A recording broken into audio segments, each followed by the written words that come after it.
Good afternoon. Yeah, we're honored to welcome today's speaker back to her hometown, and we're honored to have you all here in person to show the Schemel Forum up. We're very proud of it. Today, in fact, whenever our speaker can make it, is a perfect day for us. It's fair to say that she is one of our more worldly guests, and her talk today is of profound relevance. Jill has had, from her high school days, a passionate interest in Russia. She spent a great deal of there in Russia with CNN. In fact, we first met in Moscow. At this time, under the guidance of its president, Vladimir Putin, Russia has entered Ukraine with the goal of owning it. The ruthless destruction that he has caused in the process is unspeakable, unforgivable. Jill knows Russia and its leader like the back of her hand. We are fortunate to have her here today to help us understand the situation.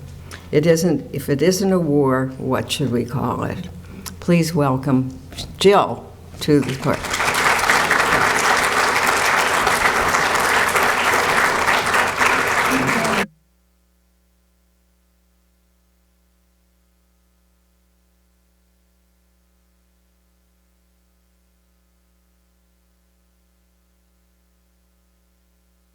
There we go. It's on now. It's a different sound system. I will put it on while I talk and say that I'm really glad to be here. And Sandra, thank you again for inviting me back. I love being at the Schemel Forum, and I love seeing you again and your unbelievably wonderful husband, Maury.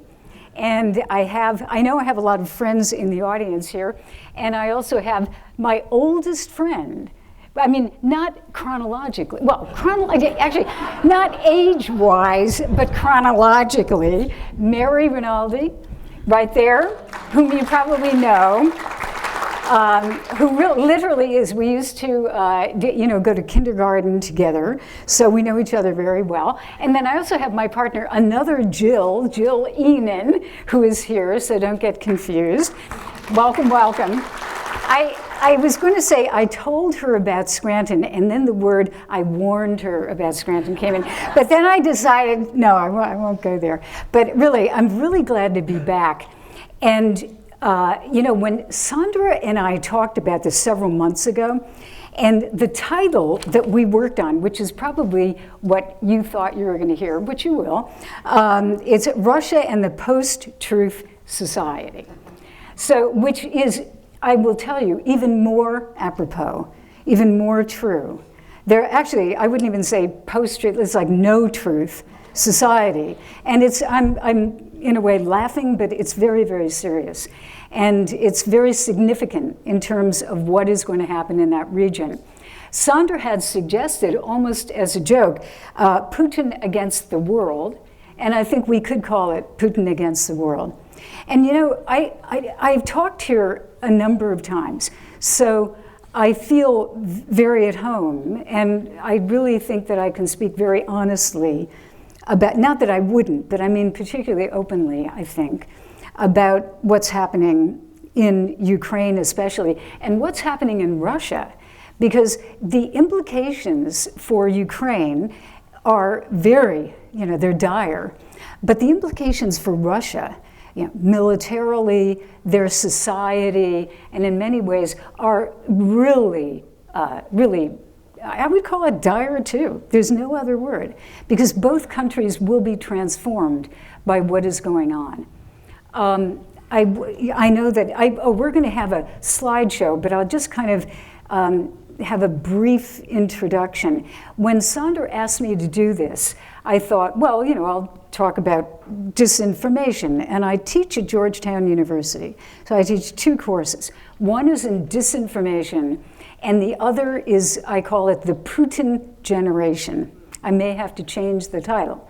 But the Putin generation looks at young people in Russia who have grown up in the past, he's been in office for 22 years, so they've grown up with no leader other than Vladimir Putin.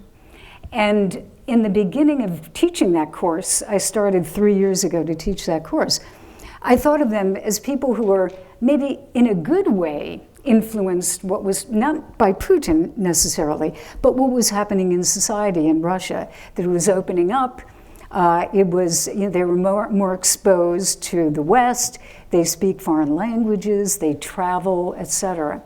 And that is true, but I will tell you that the rapidity of the change in the last couple of months since the war began in Ukraine is truly shocking. And so what I'm going to do today, I'll make sure that we can get this going, the slideshow. Is there anything that I have to do technically to get that? Let me just see, because all of a sudden I see myself, but let's see if I can.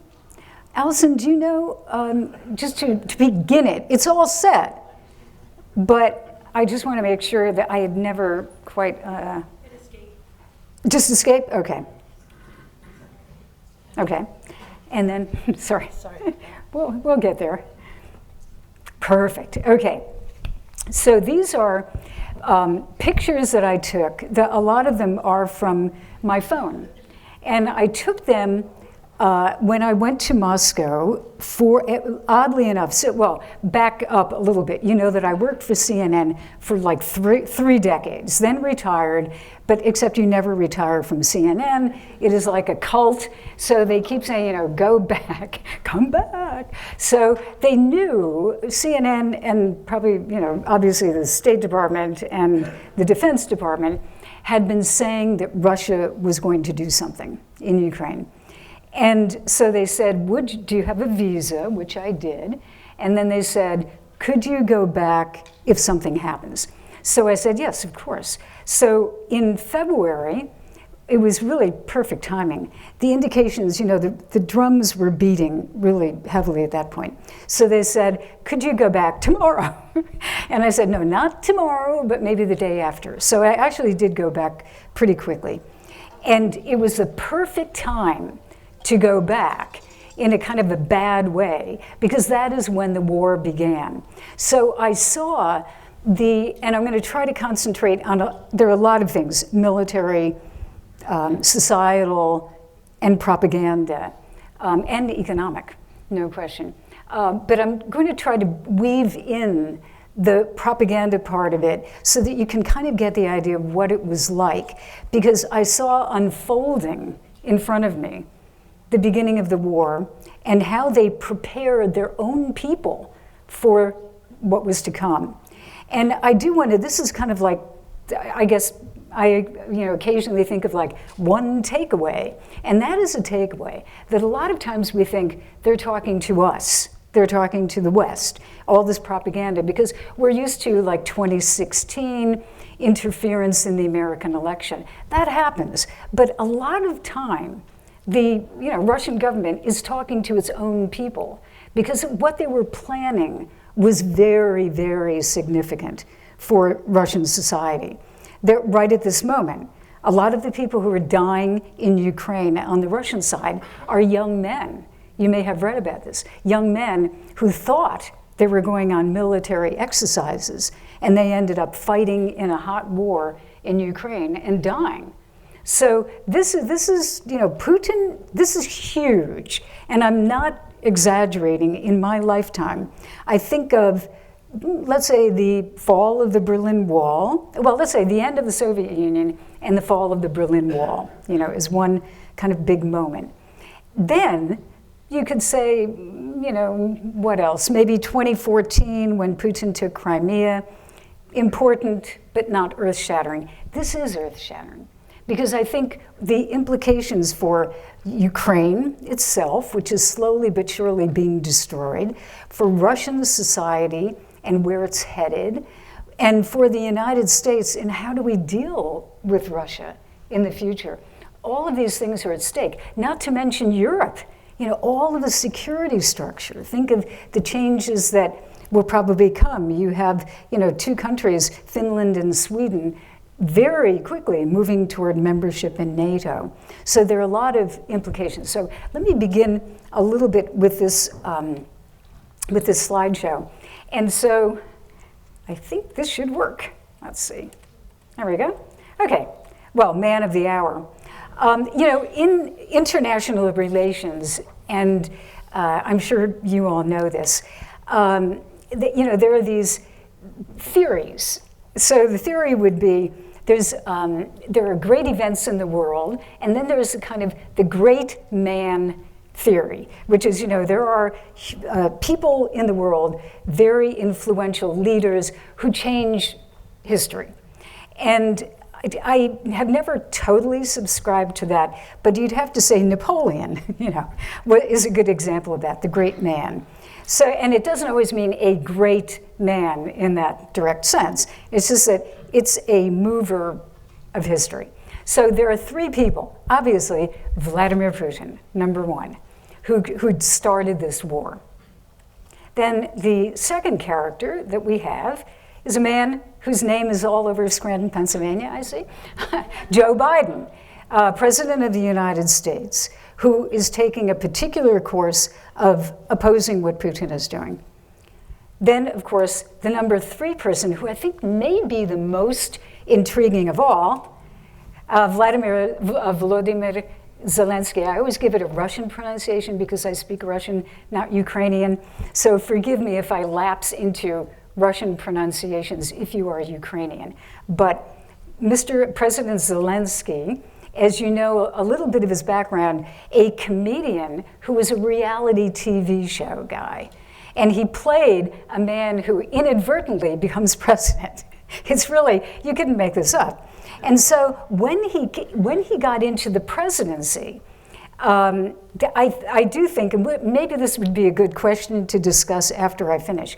When he got into the presidency, he's had a little bit of political problems before the war, because Ukraine is a fractious, intense democracy with a lot of problems. There's a lot of corruption, there's a lot of political fighting. Sometimes people get into fisticuffs on the floor of the parliament, but it is a democracy. It is a democracy. So I think when Putin looked at Zelensky, he started thinking, he didn't have a beard at the time, but he looked at this guy, young, comedian, he's not serious. In Putin's mind, this is not a serious opponent, a person that he could roll right over. And when I say my opinion, some of this will be my opinion, but I form my opinion from talking to a lot of people who do know things.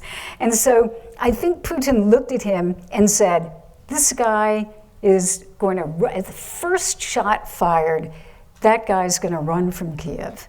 And we would just roll right into Kiev. And we know from the US military and also European military and intelligence that Putin really did think that he was going to be able to wrap this up in no more than 2 weeks. In the beginning of the operation, they really thought that they would be able to just roll right in there, take Kiev, topple the government, and control Ukraine. Now, I don't think that they felt perhaps that they could control every single town, but there is, it's correct information, data, that some of the soldiers, the Russian soldiers who came into Ukraine, actually had dress uniforms with them because they expected that they were going to have a big old parade to celebrate the victory. And it didn't turn out that way. So anyway, back to the time that I spent. I spent 2.5 weeks. I went there February, I think it was February 15th. And, and left 2.5 weeks later, not because I wanted to, but I will get to that a little bit later, but because of a law that was passed about the media and the war. So I arrived February 15th, and I'll just show you, I have a couple of quick shots. This is the studio, the CNN studio in Moscow. We're located on a main thoroughfare in Moscow that is actually, it's Kutuzovsky Prospect. Kutuzov, by the way, very famous Russian general in the 1800s. So Kutuzovsky Prospect is the road that Vladimir Putin takes to work every day. Although now I think he's probably in the Kremlin permanently or wherever. Nobody quite knows, but probably in the Kremlin. But it's a main road. So we eventually had this smaller studio. We used to do it from the roof. We used to do live shots from the roof, which was not a lot of fun in the middle of winter. So now we have, I'm serious, I used to think I'd be blown away. But this is a live picture behind me that was a nighttime shot. So it's a real picture, but you're not being blown off the roof. So that's the studio. And then this is what it looks like in the morning. You can see to the left, that building in the middle, kind of left, is the government building where the Prime Minister works, and then the main drag going down behind my left shoulder. So I was there, as I said, doing live shots for 2.5 weeks.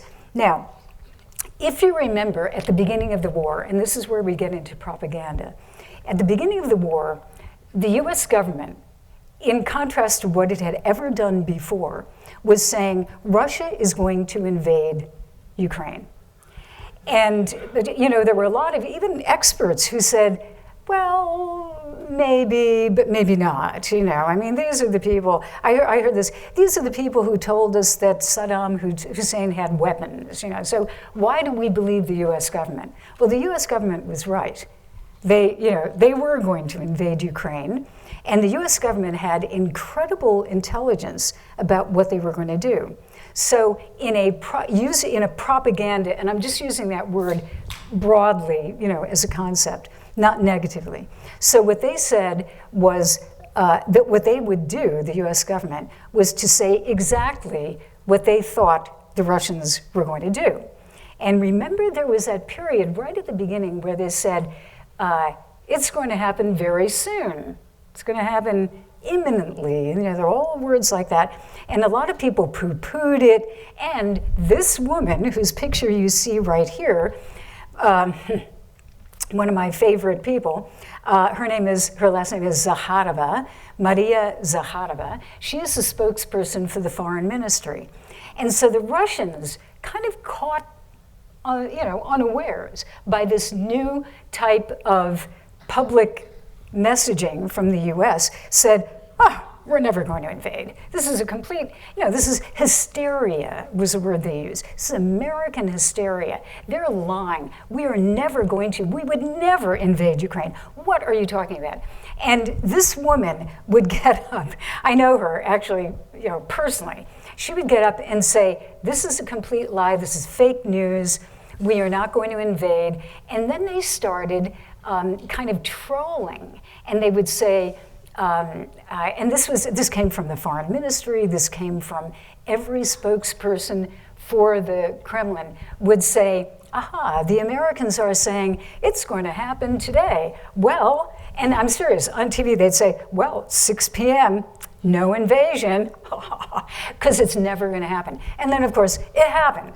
So now, how did it happen? So that's their, I should say again, big point of how they were a little incapable of dealing with another information warfare, actually, it is, information warfare from the United States. And just to complete that thought, if you say what the other guy is going to do, you kind of take the air out of what he's going to do, because then it's not a surprise anymore. And then you also plant in the other guy's mind the fact that you know that. So how did you know it? I'm sure Putin was thinking, how the hell did they know that? Because the US used to have an actual person in Moscow, if you remember a couple of years ago, who was like a mole very close to Putin, but he had to be extracted because he was found out, and they pulled him out of there. I think it was a couple of years ago. So, but there's obviously good intel. So anyway, onward with this. But that I think is an important moment.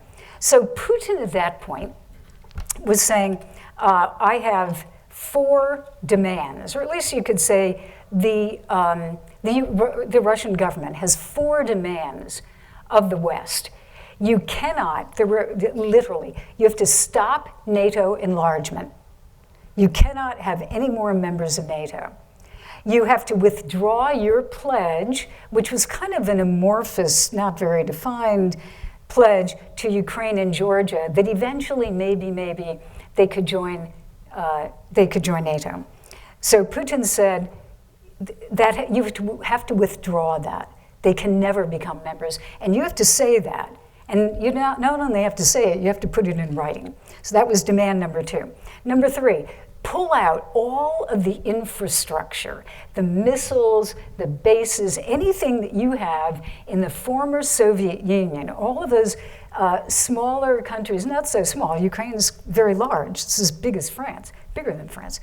But all of those countries, if you think of the map, the west side of Russia going into Central Europe and and even further, you have to withdraw any infrastructure for NATO. And everybody who joined NATO, basically, they have to pull out. They can't be members anymore. So, of course, if you were in Washington and you heard this, what would you say? Are you kidding me? So the U.S. government said this is a non-starter, but those were the demands. And the information war continued. So now, this is a picture which I think is interesting, and this is kind of a plot point with President Putin. Here he is, at this period, he was meeting with members of his Security Council, and he would always do it on Zoom, or whatever their, Zoomski, but whatever their version of Zoom is, they would, I'm sure they have their own. So he would have these Zoom meetings with the members of the Security Council. President Putin, for 2 years, has been isolated in the Kremlin, or wherever at the moment he was, but completely isolated in such a way that you can't actually believe it. Anybody who, even to this day, sees Putin, you basically have to isolate for about 2 weeks beforehand, before even going into him. There was a report from some journalists, half a year ago, who went into the Kremlin, and they had to go through a sprayer. Maybe you saw the picture.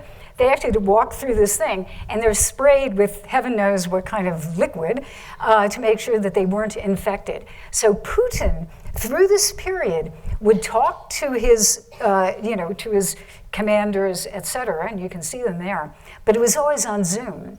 And that means that he was extremely isolated, both in the way that he has been going for a number of years, to have only the, let's say, the most convinced people, who convinced in his viewpoint about Russia and his place in the world, but also physically isolated. And that means he wasn't hearing negative things. Number one, you have a lot of people behind him who would want to tell the boss only what the boss wants to hear. And that's very common in any bureaucracy, but it's particularly common in authoritarian regimes.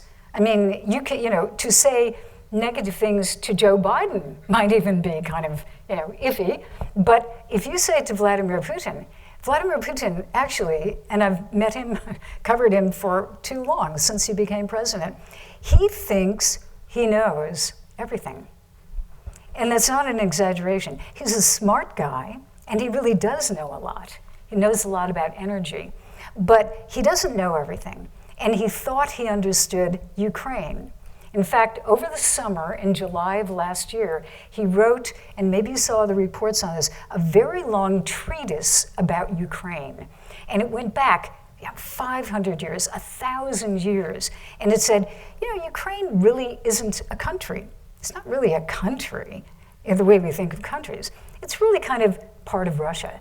Because our society, our whole culture springs from, he forgets that it used to be Ukraine at that point, Kiev, but it is, Russian culture is all the same.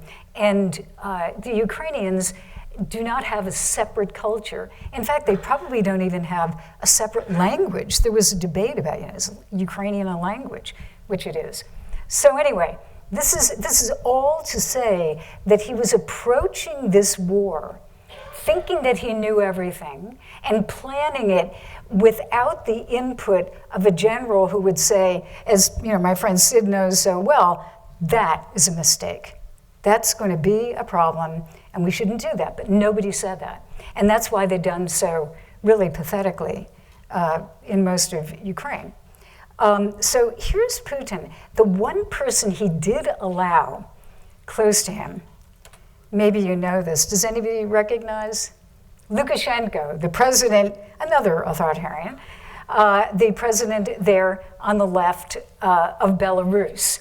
And at that particular point, remember, Russia and Belarus were carrying out military exercises. So you had some 50,000 people on the border, the northern border of Ukraine.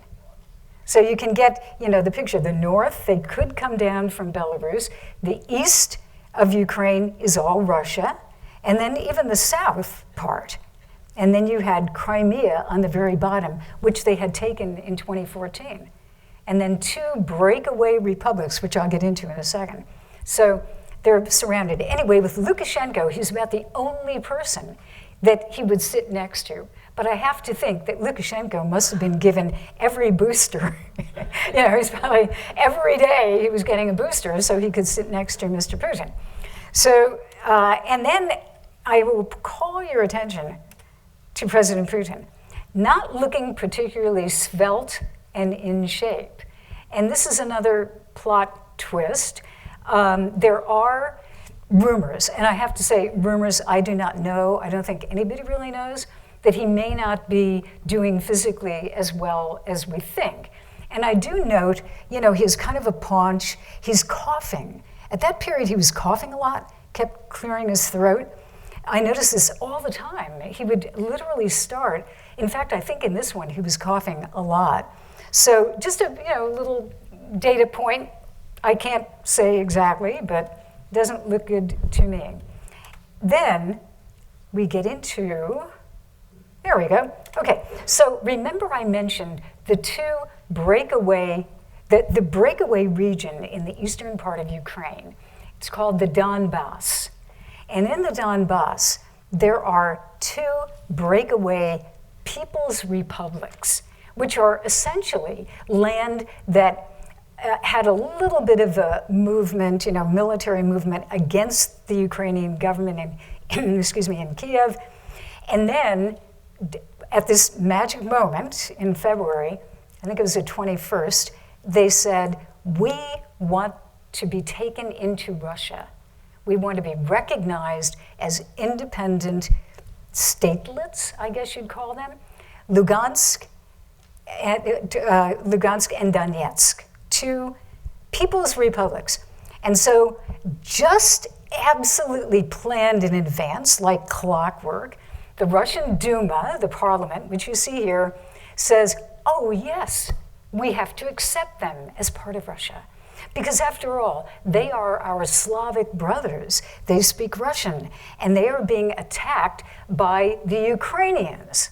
Now, there has been a war going on in that area, but what the Russians were saying is it's genocide against those people. It is not genocide. I'm not going to get into all the details because it's very complicated, but what they're doing is what the old Soviet Union used to do, with kind of weird little places that they would recognize and then say, we have to protect them, and then they would put their forces in to protect them, and that's exactly what they did. So here's you'd have to say that, this is the pretext for invasion, is these two places. So they got up, parliament, in masks, interestingly, and there they have a standing ovation. So Vladimir Putin, a couple of days later, goes in and attacks. And it was, at that moment, it was so obvious that they had been setting this up for weeks. And these are details, I just gave you a couple of details of why the propaganda side of this was so fascinating. So there was, maybe that picture, but there's another view of Putin when he announced the war. And I remember it very well because it was a really rabid, angry speech. You know, we have to go in and we're being attacked and all this stuff. But I looked at him and I thought, I looked at that picture so long. They didn't change the focus or anything. Then I knew exactly what color tie he had on. I knew exactly what color suit. I remember the telephones behind him. He had kind of Soviet-style, these yellow plastic phones behind him. And the whole setting was like etched in my memory. So he announces the war, and a couple of days later, I'm watching TV with one of the top producers in the Moscow bureau, and we both said, wait a minute, is that new? Is he announcing something else? And I said, I was mistaken. I said, no, that's the same tie, suit, it's the same picture. We don't have to really listen to every word. And it was new. But it was played 2 days later. So what they were doing is that on that very day that they recorded that, they had recorded another statement that would carry forth, that would be played 2 days later. But it was all like kabuki theater. It was, do you see what I'm saying? That, you couldn't even count when you saw something on TV of having it actually real. There was another great thing where Putin's watch was a different time from the time that it was supposed to be live. So, this is what was going on, but it was a big propaganda information campaign. Then you have, the war breaks out. I took this picture from a TV screen, and this is a live shot. If you can imagine a big screen on TV, and down in the corner is this little thing. This is on Russian state TV.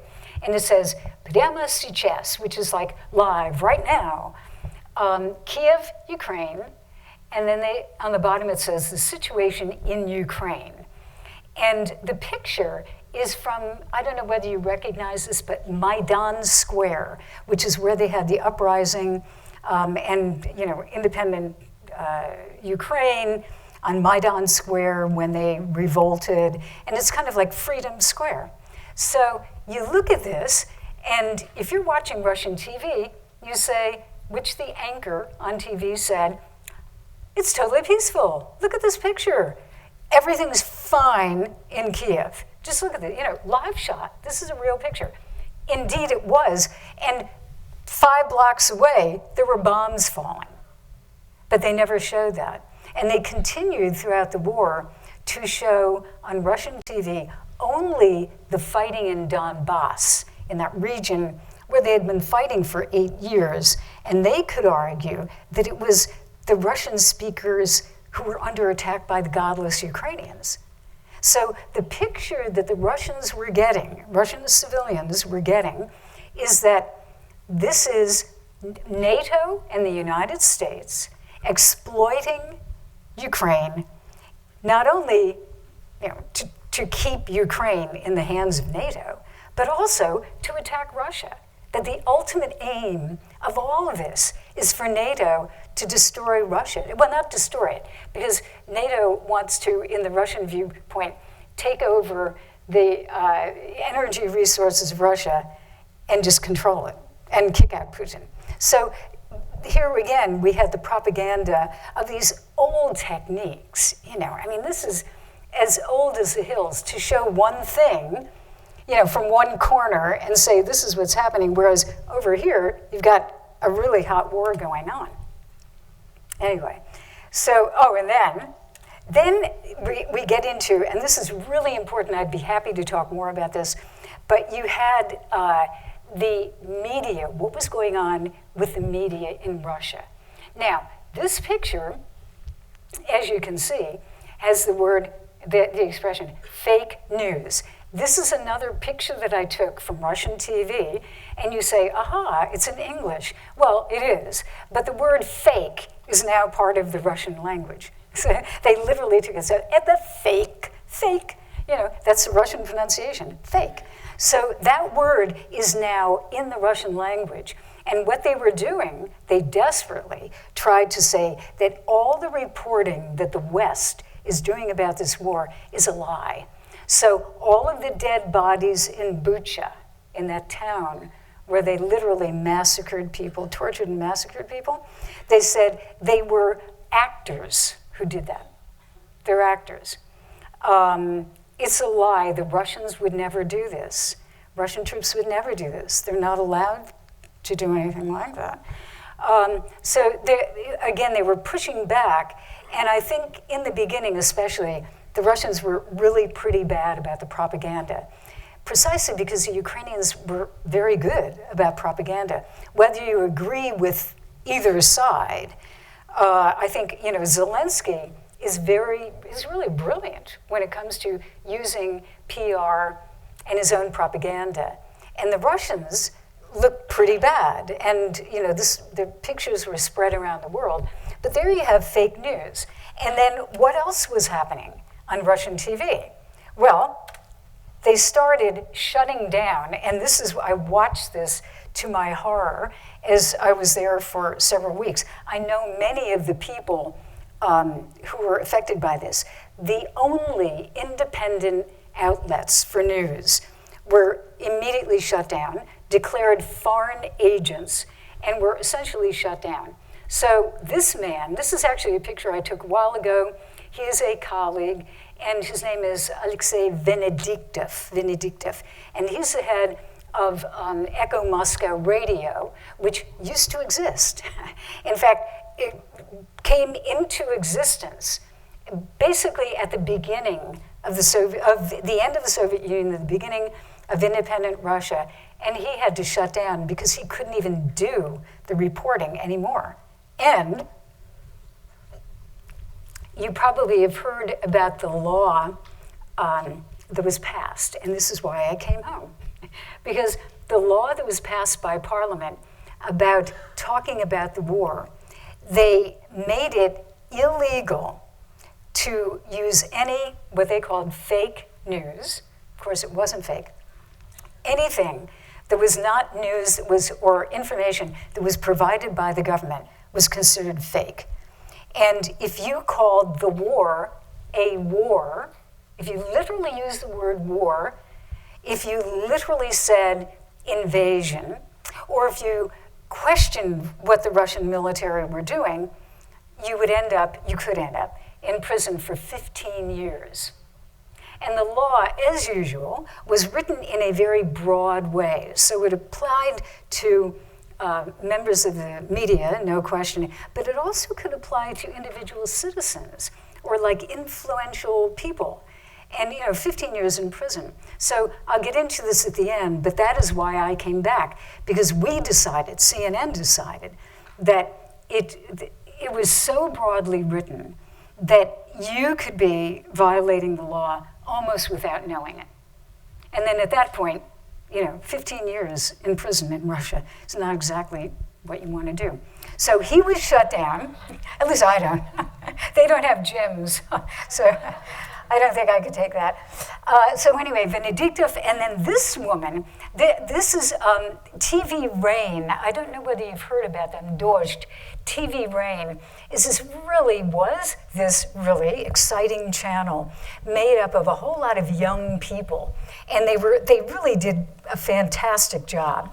And so they had been talking, they're about, the only really independent outlet left.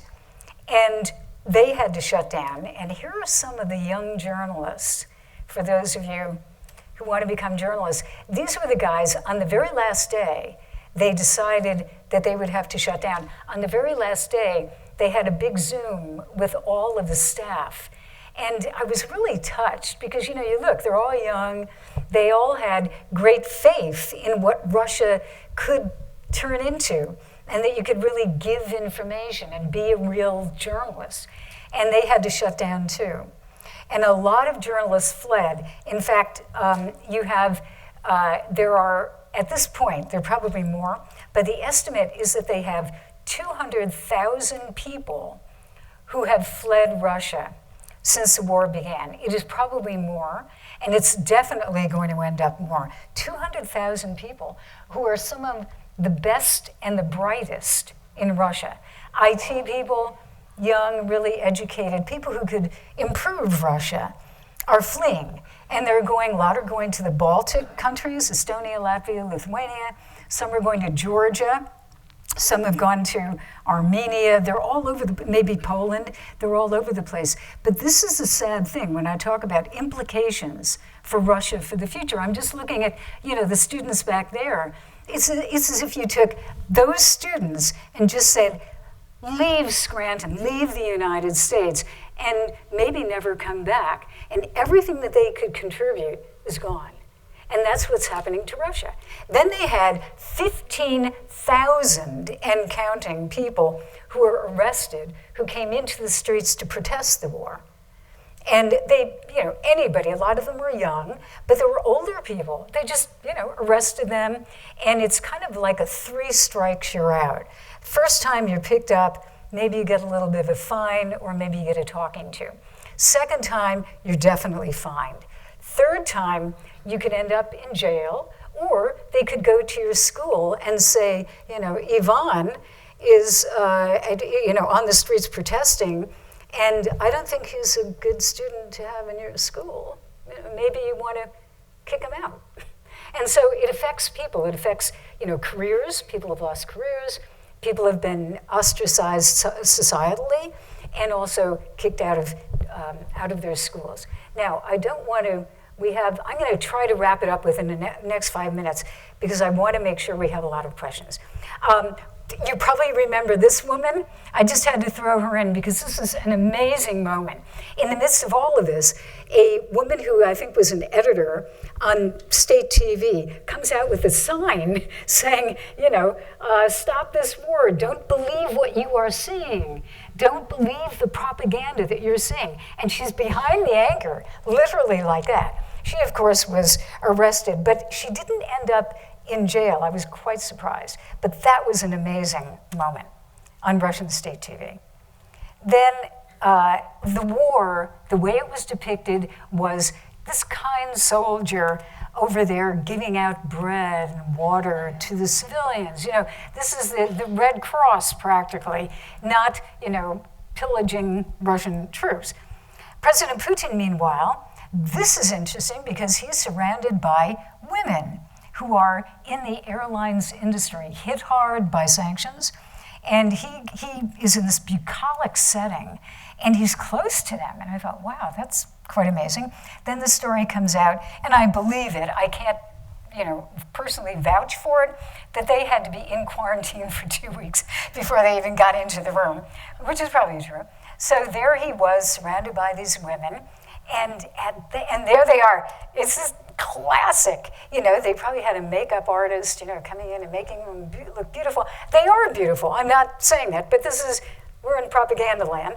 So then they had, he said the most incredible things. He was talking about the phrases that he used in this bucolic setting. He's talking about people who don't agree with the war are scum, was the word that he used. Scum, traitors.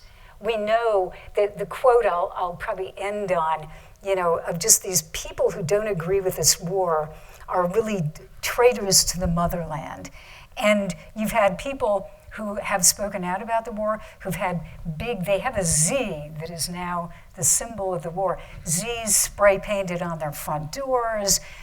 People, Alexei Venediktov, the guy that I showed you, Echo Moscow Radio, he is Jewish, and he had a pig's head put in front of his front door, just to give you the flavor of what's going on domestically in Russia. And then, militarily, you had a very poorly organized invasion, and that's why you have all of these generals who have been dying in battle because in the beginning, they had to go to the front lines where you normally wouldn't have generals to try to straighten out the mess. They didn't have supply lines.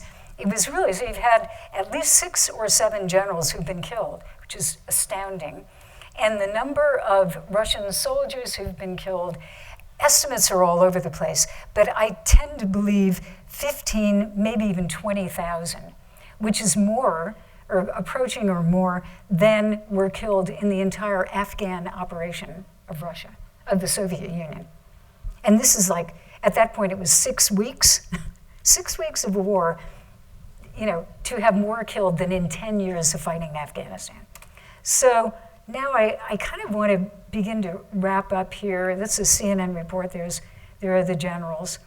Oh, just one quick picture. So I'm walking out of the hotel where I'm staying. It's a 5-star hotel filled with, I guess what I would describe as kind of, I don't know, super rich Russians who kind of have this mafia feeling about them. So I walk out, that's the car in front. I took this picture to remind me this is a period where the economic sanctions were kicking in. So I don't know whether that guy still has his Rolls, you know, maybe it's a Bentley. Whatever it is, they have really, you know, sanctions are very serious, and they are going after oligarchs, but they're also going after the central bank. And I think one thing to watch out for will be the Russian economy over the next couple of months. The sanctions are really going to hurt, and will have unfortunately, you know, for average Russians, are going to have a really strong effect. So I'm going to end with this.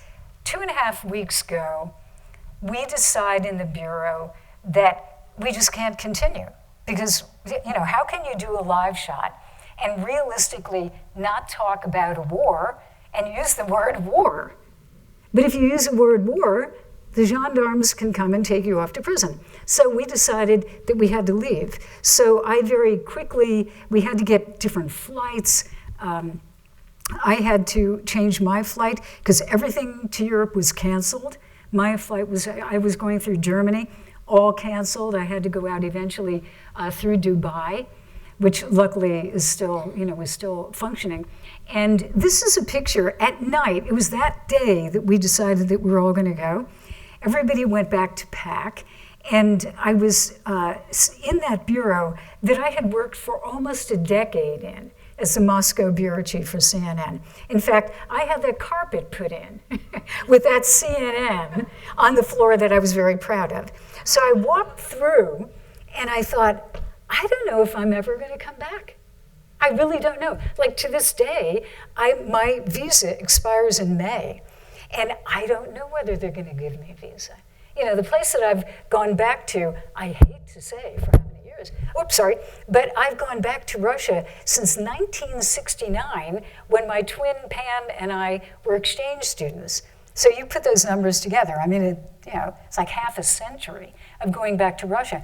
And at this point, I don't know whether I will be able to go back. And it pains me. It really pains me. Because, you know, Russia, I have a lot of respect for Russia. It is a great country, but it is being damaged beyond maybe recognition by this war that was created by one man. So I walked through, took this little picture. There's the, you know, that's the control, kind of where we have the controls for doing all the live shots, and it was all dark, and it was kind of, you know, it was pretty sad.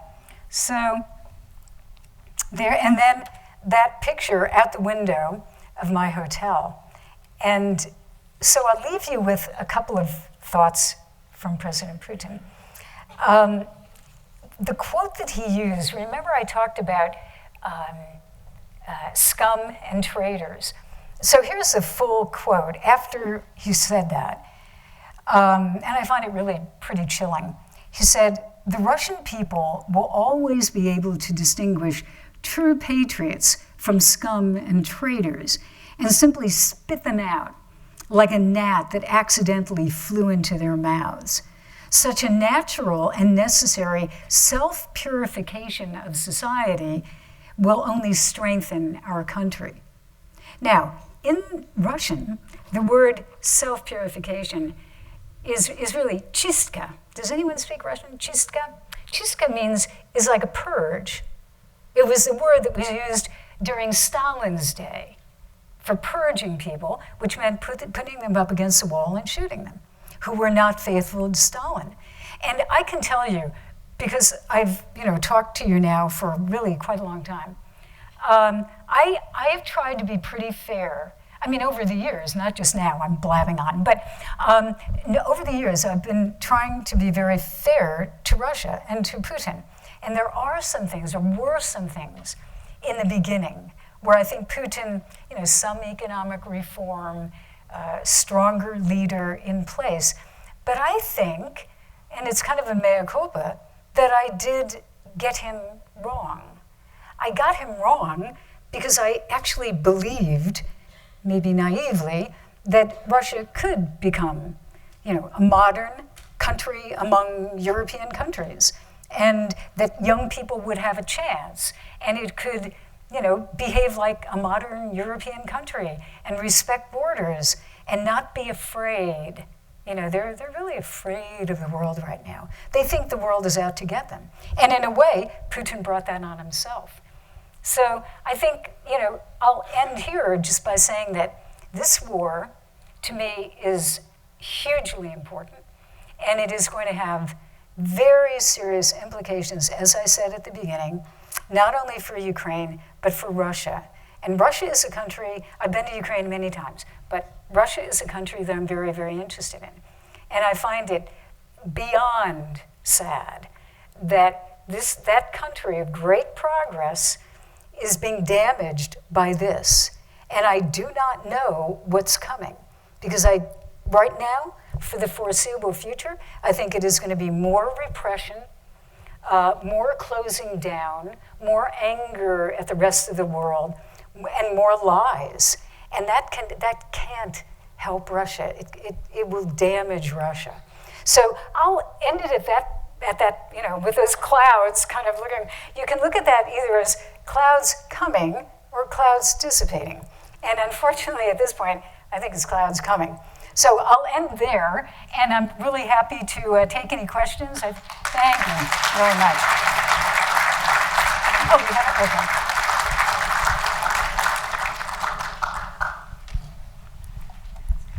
Hi.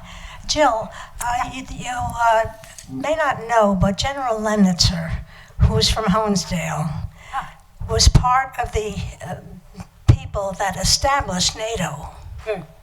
And when they established NATO, General Lemnitzer made the statement that they were going to keep Russia out because they were afraid that Russia would take over the whole of Europe. And I think they have never gotten over that. Well, that may be true, but there was a time, maybe not remembered by many, that Vladimir Putin actually thought it might be possible to join NATO. And there was a beginning. Don't forget, there's a Russia-NATO Council that was created to try to bring Russia into NATO in some fashion. I'm not saying Russia, the problem of bringing Russia into NATO, even at that period, in the, like end of Soviet Union, Russia's now an independent country, maybe they can be brought in. Putin, who came into power in the year 2000, he was the prime minister in 1999, but we're talking about 2000. There was a feeling that maybe Russia could somehow, be part of NATO, or at least a security structure in Europe. But the problem with Russia, and even at that point, and it was weak, Russia was very weak at that point, Russia considered itself, emotionally at least, it considered itself still a great power, a superpower. It still thought it was kind of the Soviet Union. And so in any international organization that Russia even thought about becoming a member of, they wanted to run it. They wanted to run it along with the United States because they thought that they were still the big bad Soviet Union. And they couldn't. That was ridiculous. At that point, their economy was really a mess, and militarily they were very weak. So the idea was bring them in. Maybe at the beginning that was the idea, but it very soon turned into don't keep them out, Because if they are out of it, then they are off on their own, and it might even be more dangerous. So there is a big debate right now, should NATO have expanded? Should NATO have brought in the Baltics? Totally, I believe it should have. Probably some of you might be Latvian, Lithuanian, or Estonian, so you have your own views on that. But there are other members of NATO that were brought in, and nobody was brought in kicking and screaming. I think this is what we have to remember, that the countries that came in for a reason. They felt, perhaps, that they wanted to be part of this big European kind of structure with the United States. There are values attached to becoming a member of NATO. It's not just, it's actually a defensive organization. That was the idea of it in the beginning. So we can debate, and I'm sure there are people who think that it was a big mistake, to expand NATO. But you have the difficulty of the Russia in the UN. Well, that's the one place that they have influence, because they can, veto things at the United Nations. And that's what makes it very difficult to get anything at this point. Russia can veto anything that goes against its actions in Ukraine. So anyway, but it could be a subject for a whole other hour, but maybe we'll get a few more questions in. Okay. The third picture you showed of the blonde media person, the woman, I believe that's the same woman who has apologized for having presented propaganda for so many years. Not the spokeswoman for the one who came after, who was the blonde, the third picture. I believe it's this, because I recognized her face. I think it was an Amanpour that I heard of it, where she actually apologized, but I was wondering if it was to the Russians. Did they hear it on the independent news before they were all sent out? If it's Maria Zakharova, who's the spokesperson for the foreign ministry, but we may be thinking of someone else, because she looks similar to her. There was someone who for years had been giving the propaganda from the media and has apologized because she recognized the reality of what was going on. Yeah, it could be. There actually have been some people. I think the picture that I had was the spokesperson for the foreign ministry. But there are people who really do, who have done mea culpas for what they're saying about the war, but they're few and far between. It's so hard to speak out against the war. Even if you feel that the war, let's say, even if you think that the war is a mistake, to do that, to speak out, you can land in jail, you can lose your job. And then remember, even in the United States, I think we have to understand the mentality of some Russians. Remember during the Vietnam War, or remember during Iraq and Afghanistan, there were a lot of people who said, well, we got to support our country and got to support the guys. And I think there are Russians who kind of have that same approach, that, well, my country, right or wrong. And they're so cut off now. This is the real propaganda part of it. They're so cut off from what is really happening, even though there's an internet. This is the thing. Like, young people in Russia do not watch TV. They literally, I talked to one girl, she said, I haven't watched TV in 7 years, okay? So it's probably like our students in the back. They're on the web. You're getting your information from the internet. But Russia is beginning to try to shut down the internet. They've gotten rid of Instagram, Facebook. You can't access those in Russia. They're now trying to shut down YouTube, which has become kind of like TV for a lot of Russians, because a lot of, the people who have their YouTube channels, now they want to shut down YouTube. So, if you're trying to get information, it's not impossible. You can get information, but it is harder and harder. We get another question? Yeah. Okay. Thank you very much for coming back to talk to the Schemel people. My question is about Mr. Navalny. Yeah. Do the people in Russia know what happened to him and where he is, and do they ever hear anything about him from jail? Oh, that's a good question. So Alexei Navalny, just to remind people, A very important figure. He was, in the beginning, he was described as an anti-corruption blogger, vlogger. And, but he became even more. He was the one person, he's 43 maybe, somewhere around there, and he's very good at communications. So he would be able, way before the war, to bring thousands, tens of thousands of people into the streets to protest essentially against corruption. And then as time went on, in retrospect, I think that maybe why they sent him off to prison camp was precisely because they knew the war was coming. But in any case, he gets arrested. They try to poison him on a plane. And as you may remember, he almost dies on a plane. They eventually get him out to Germany. He was poisoned.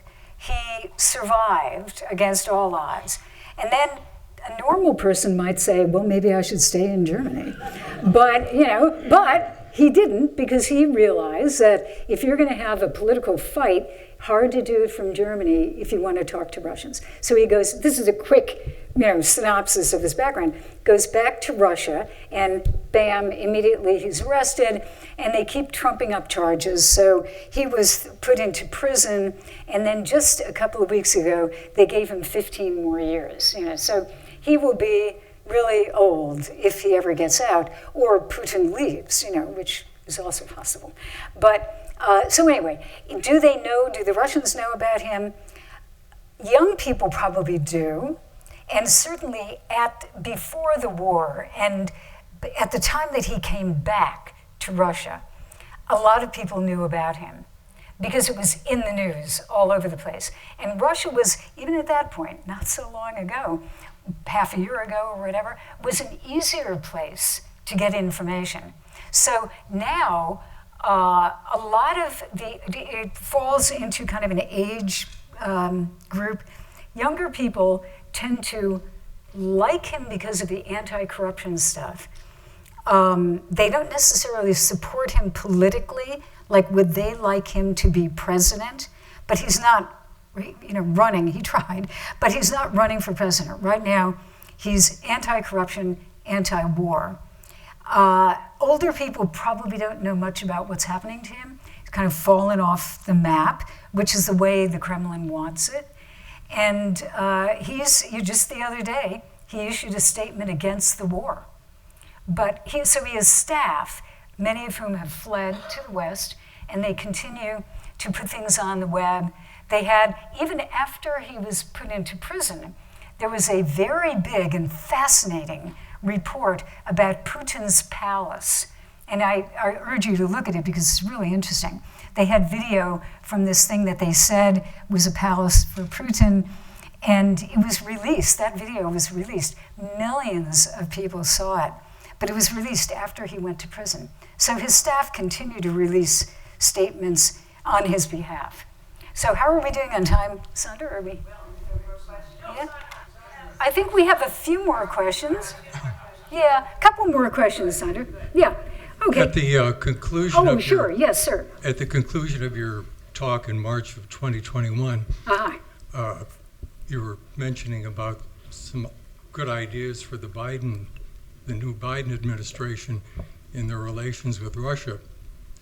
And you emphasized the need for absolute straight talk for the United States to really bear down on letting Russia know what was acceptable and what wasn't acceptable. Mm-hmm. It raises the question in all the discussions that went on between Antony Blinken and Lavrov, between President Biden and Putin, in the weeks leading up to the invasion, just how good a job was the United States doing at that point?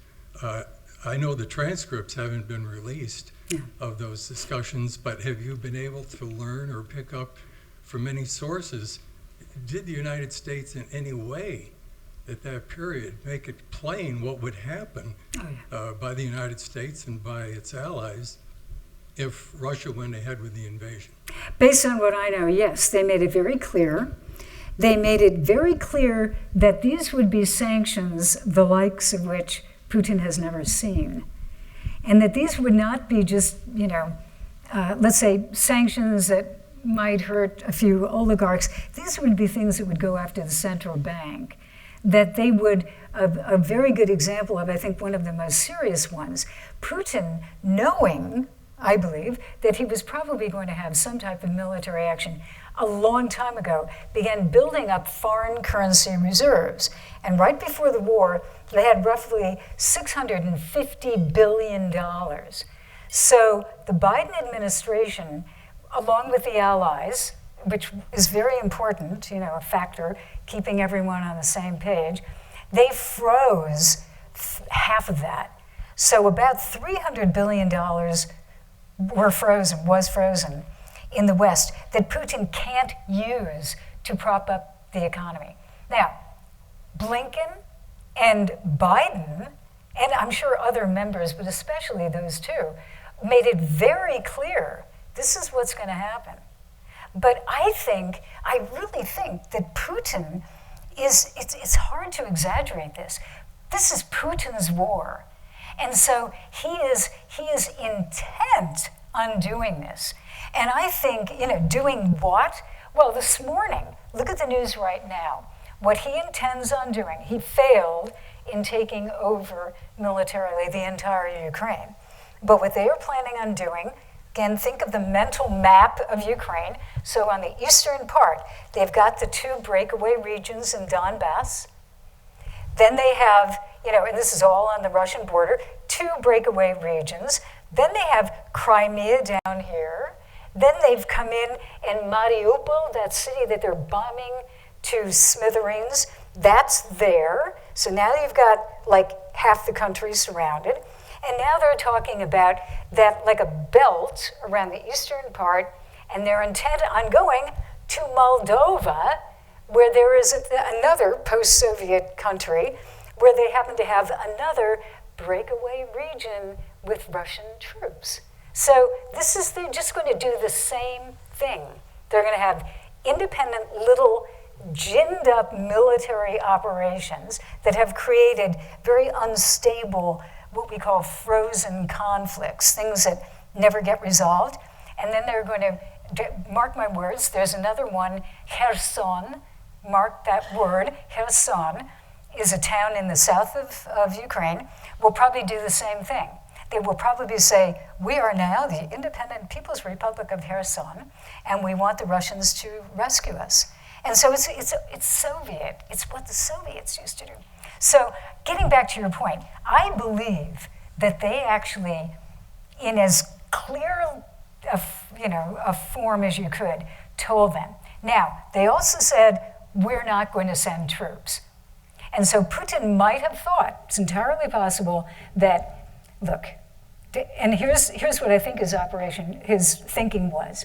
I think Putin looked at Joe Biden and Afghanistan and said, the Americans ran out of Afghanistan. So they're a paper tiger, which is not true. But it did look bad, so that's number one. Zelensky is a comedian, not serious, he'll be gone. Europe, schmurp, Europe, they have disdain for Europe. They believe that Europe is told what to do by the United States. That's the way the Russians look at it. And then they knew, Germans, well, they won't do the sanctions because they have economic interests. And the French, you never know quite what they're going to do. So they felt the allies in Europe would be, torn apart, not united. And then I think it was just this feeling that, Putin believes that our economy in the United States is headed downhill. And you look at internal strife in the United States, political division. He really does think the United States is in dire trouble. So, put those factors together. I think, regardless of what you told him, a train is coming down the tracks at you, that he would have done it anyway. I really do. He's intent on it. And it's almost a religious fixation for him. Sandra, did you have a question? Or? Oh, okay. Oh, okay. Oh, one more. Wait. Sure. Oh, I see. Okay. the mic. Yeah, microphones help. Well, okay. Could you dream of or imagine diplomatic relations negotiability with Putin?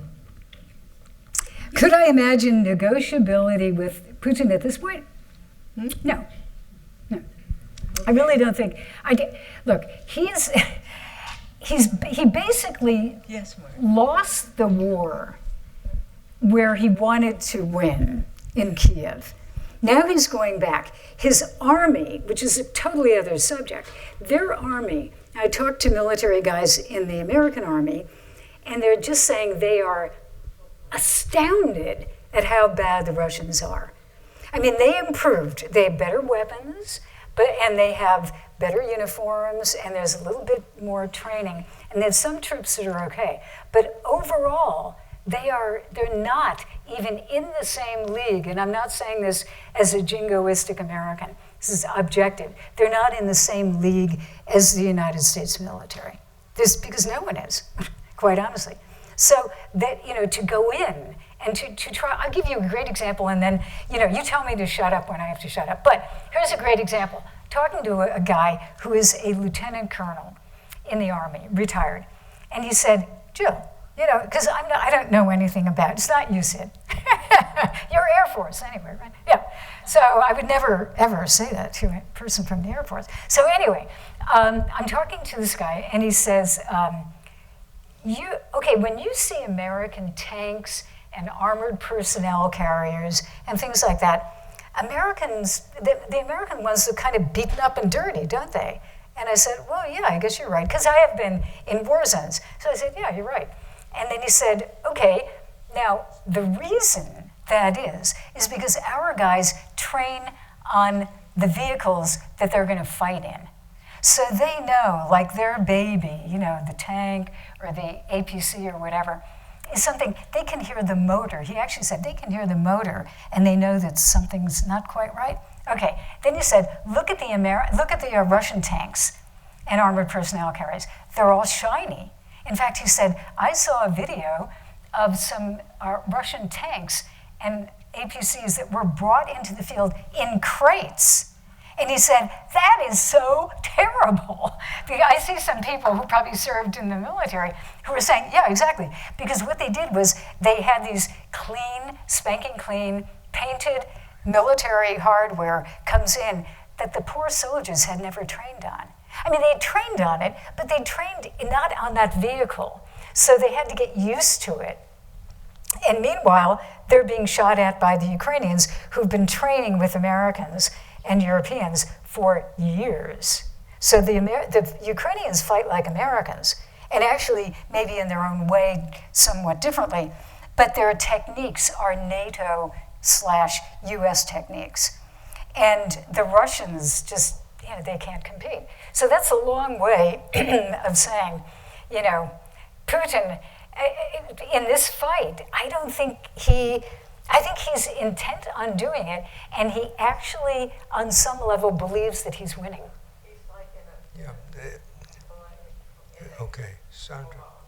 Yeah, he is. Yeah, Totally. Jill, follow up to the question and the answer.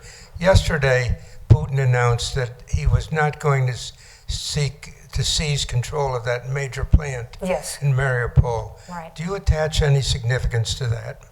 Well, he said, if you saw the news yesterday, in Mariupol, there's this big factory. It's huge.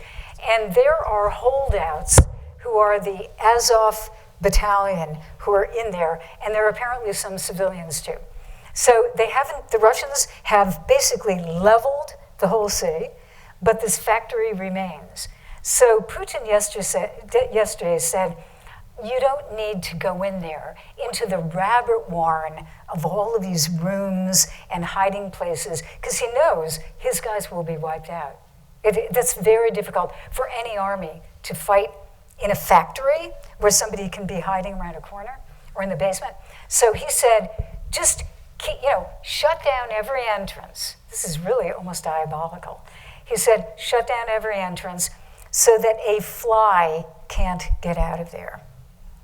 And so I think what they're going to do is starve them. They'll probably die of no water, something like that. I think they're just going to shut them down and let them die. And then finally they'll have Mariupol. And when they have Mariupol, then they've got that, belt where it's called a land corridor. They'll have a land corridor to Crimea, which is what they wanted all the while. Yeah. One more? Hi. Yes. Yeah. Oil and gas is still flowing out of Russia. What do you think the ramifications for the implications on the sanctions if that doesn't cease? Yeah, that's a really excellent question. It's true. I mean, 40% of their budget comes from energy. So if they keep selling oil and gas, then the war machine continues. But I think there's a question of whether the Europeans will try to really stop buying. We can stop because we produce enough energy on our own. The Europeans are in a more difficult situation. So they've been cutting back and trying to limit things, but they haven't totally cut off the flow. And so if they did, it would be really incredible because it would really damage Putin. And then also, when you think of the sanctions, the way they're affecting Russia, it's the energy part of it, but think of it this way. The energy that they get, like drilling for oil and for gas way up in the far north, you have to use very sophisticated equipment that can go through permafrost. And they don't have that equipment. They buy it all from the United States and Europe. So they're not going to be able to produce the type of oil because that's sanctioned. That type of stuff is sanctioned. And microprocessors are sanctioned. They don't produce, for the most part, they don't produce microprocessors. So those very sophisticated weapons that they have, they're going to run out of parts. And they're already beginning to run out of just regular parts for manufacturing. Like I was reading about a bread manufacturer, and the equipment that they have is from Europe, and they can't get that equipment anymore. So this is really what's going to happen. Note what Putin said 2 days ago when they tested that ICBM missile. One of the things that he said was, and by the way, it's made from all Russian parts. So it's a message like, don't worry, sanctions aren't going to hurt us, but I think they will. I don't know about that missile. That's probably top secret information. But that's why he was saying that. It was a message to the United States and Europe to say, we can get through your sanctions, which I don't think they can. Yes, a student. Can you wait for the microphone? We'll Sure, do yeah. 2 from this side of the room. Okay. At least I think you're a student. Yes. Oh, good. Okay. Not here, but at Scranton High School. Oh, fantastic. We're a high school. My goodness. Okay. Yeah. Yikes. Sorry, I wrote it down, so it's a little weird. Please. Yeah. Do you think the U.S. would return to using propaganda to compete with Russia as we did in the Cold War? That's a great question. Really fast, the Cold War, I grew up in the Cold War, and I worked for the Voice of America, and I speak Russian, so I've watched, it's one of my hobbies is to watch propaganda, and I think it's a different ball game. I really do, because the internet is uncontrollable. Although, the Chinese control it, Russians would love to be China. They really would. They'd love to shut down the internet. But I don't think you can really cut people off completely. Whereas in the old days, like when I was growing up, and when I worked for Voice of America, there was shortwave radio. I mean, that's how people in Russia got information, shortwave radio. And you could jam it. There were actually big towers that, you probably don't even know what it is, but they were sitting there with radios, and Russia spent millions. I saw some statistics, mind-boggling, the amount of money they spent on jamming. And they create this sound with these giant machines. It's like, and that would go into the signal, and you couldn't hear anything on radio. So you could cut people off. Newspapers, you can cut those off. But the internet, I don't think so. And the other part of it is the messages are very different. Like in those days, it was a simpler message.